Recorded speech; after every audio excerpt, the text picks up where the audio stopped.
Hi చెల్లెలు 30 నిమిషాల్లో mutton పాయ soup ready. పాయ సూపా?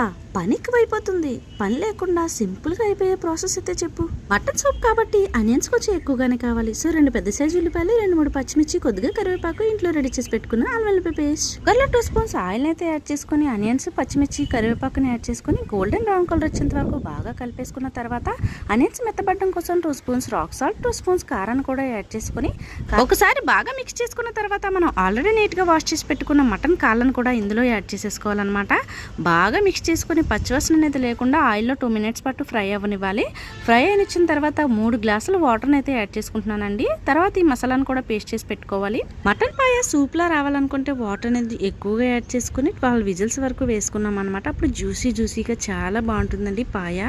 సో తర్వాత ఇందులో మేము నెదర్ని కూడా తీసుకొచ్చాం. దాన్ని కూడా యాడ్ చేసేసుకుని ఒక 15 మినిట్స్ వరకు బాయిల్ అనిచ్చి ఫైనల్గా కొత్తిమీర సర్వ్ చేసేసుకుంటే మటన్ పాయ సూప్ రెడీ.